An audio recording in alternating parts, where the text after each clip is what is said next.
अभी तक हम लोगों ने पढ़ लिया है डेरिवेशन ऑफ द टर्म्स काय चिकित्सा and their definition and synonyms. Definition of काय चिकित्सा यहाँ तक हम लोग पढ़ चुके हैं।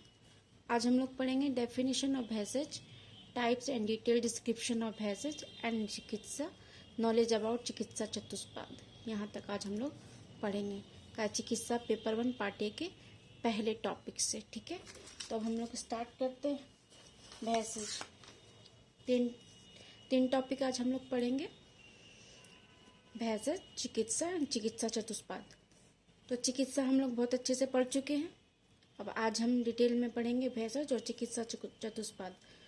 तो भेषज क्या है, इसकी परिभाषा भेषम रोग भयम जयतीति भेषजम, जिसके कारण रोग भय दूर हो जाए वो क्या है, भेषज है। जो आरोग्य प्रदान करे, रोग को दूर करे, वो क्या है, भेषज है।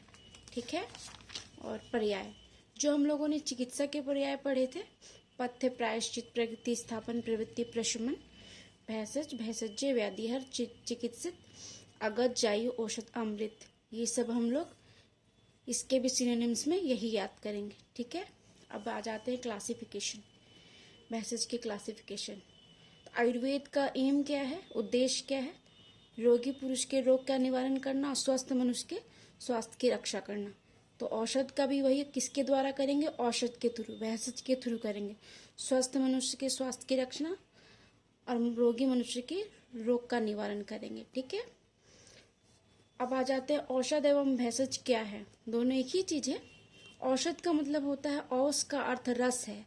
ये रस जिसमें धारण किया जाता है वो औषधि है। मतलब जो हम लोग लेते हैं, धारण करते हैं, वो क्या है, औषधि है। भेषज भीषक अर्थात वैद्य के जानने योग्य होने के कारण वैद्यगण इसे क्या कहते हैं, भेषज कहते हैं। चिकित्सा में हितकारी होने के कारण इसे भेषज कहते हैं। जैसे ड्रग्स भी बोलते हैं और मेडिसिन भी बोलते हैं। ठीक है, अब आगे पढ़ेंगे चिकित्सा के चतुष्पाद। चिकित्सा के चतुष्पाद अच्छे से याद करने का तरीका, एक तो ये खुद चार है, चार पैर, चतुष मतलब चार, और सबके फिर चार चार। ठीक है, तो चार में क्या क्या है, भीषक, द्रव्य, उपस्थाता, परिचारक, रोगी। तो भीषक या चिकित्सक, भीषक या चिकित्सक किसे कहेंगे, डॉक्टर को, वैद्य को। अब चिकित्सा के चतुष्पाद का एम जो है कि उस डॉक्टर कैसे होना चाहिए, उसमें क्या गुण होने चाहिए, तब वो डॉक्टर कहने के लायक है या चिकित्सक कहने के लायक है। तो उसमें चार चीज जरूर होनी चाहिए। कौन कौन सी, शास्त्र का परिज्ञान, जितने भी शास्त्र हैं, बहुदृष्टकर्मता, दक्षता, शौच। अब इन चारों के बारे में पढ़ेंगे। शास्त्र का परिज्ञान, शास्त्रों को अच्छी तरह से ज्ञान होना चाहिए। बहुदृष्टकर्मता, अनेक बार रोगी औषध निर्माण तथा प्रयोग का प्रत्यक्ष दृष्टा होना चाहिए। रोगी का औषध निर्माण तथा प्रयोग के औषध निर्माण कैसे करेंगे, रोगी की पूरी जानकारी होनी चाहिए, कौन सी औषधि चलाएंगे, और प्रयोग का प्रत्यक्ष दृष्टा होनी चाहिए। ठीक है, और अब आ जाए दक्षता, दक्ष होना चाहिए। कैसे, समय के अनुसार युक्ति की कल्पना करने में सक्षम, कि किस समय कौन सी दवा देंगे जिससे वो तत्काल ठीक हो जाए, युक्ति लगा करके दक्षता होनी चाहिए। अब लास्ट आता है शौच। शौच मतलब होता है मन वचन व कर्म से पवित्र होना, मन से, वचन से और कर्म से पवित्र होना, अच्छा होना। अब आ जाता है सेकंड, द्रव्य। औषध भी चार गुण वाला होना चाहिए। औषध, द्रव्य, मेडिसिन, ये भी चार गुणों वाला होना चाहिए। कौन कौन सा, बहुता, योग्यता, अनेकविध कल्पना, संपत्ति।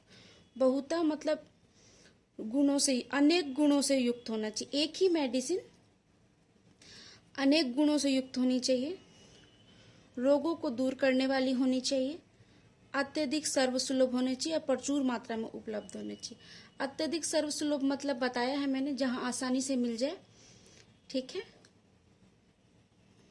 बहु मतलब अनेक होता है, बहुत ही गुणों से युक्त, अनेक रोगों को दूर करने वाली। एक ही मेडिसिन अनेक रोगों को दूर करने वाली हो। जैसे अब दो रोग है तो दोनों में अलग अलग ना मेडिसिन दे के एक ही मेडिसिन से दोनों रोग दूर हो जाए, इस तरह की मेडिसिन होना, इस तरह का द्रव्य होना चाहिए। योग्यता, इतनी योग्यता होनी चाहिए कि वो व्याधि को नाश कर सके।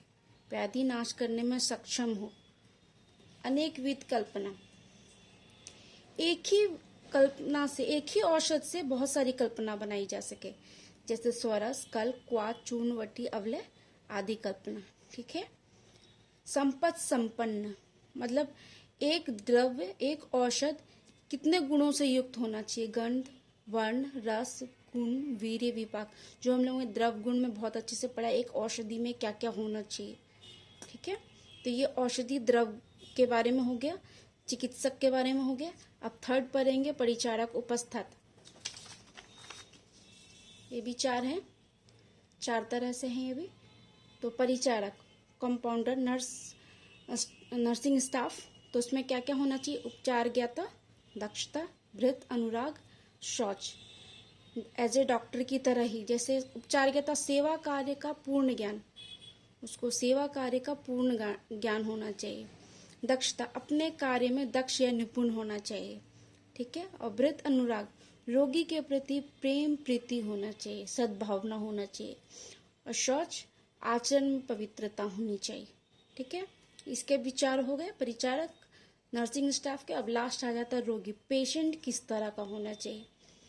पेशेंट में चार गुण होने चाहिए। ये स्मृतिवान, निर्देशकारिता, अभिरुता, ज्ञापकता। अब ये नहीं ये चारों गुण होंगे तभी वो पेशेंट होगा, तभी वो रोगी होगा, नहीं। रोगी को ऐसा होना चाहिए। क्यों?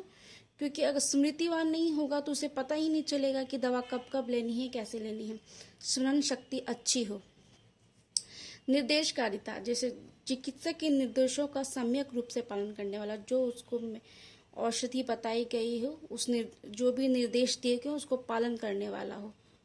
ठीक है। अभिरुता, अभिरुता का मतलब है रोगी को निडर एवं उत्तम सत्व गुण युक्त होना चाहिए। निडर एवं उत्तम सत्व गुण, अपनी बीमारी को सही सही वो बता सके। उत्तम सत्व गुण युक्त होना चाहिए, निडर होना चाहिए। और ज्ञापकता, ज्ञापकता का मतलब क्या? रोग व उसके उपद्रव, जो उसको बीमारी है और जिसकी वजह से उसको उपद्रव हो रहे हैं, उसको अच्छी तरह से बता सके। जो भी उसको डिजीज है वो अच्छी तरह से एक्सप्लेन कर सके, कंप्लेन हिस्ट्री अच्छे से दे सके, तो वो क्या है? ज्ञापकता। ये चिकित्सा के चतुष्पाद पूरा हो गया। तो हम लोगों का ये कंप्लीट हो चुका है।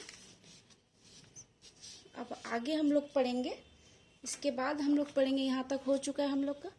इसके बाद हम लोग पढ़ेंगे रोगी रोग परीक्षा सिद्धांत, अष्ट स्थान परीक्षा। इसके आगे हम लोग ये वाला टॉपिक कंप्लीट करेंगे, जिससे काय चिकित्सा के पेपर 1 का पार्ट ए का फर्स्ट वाला हो जाएगा। ठीक है।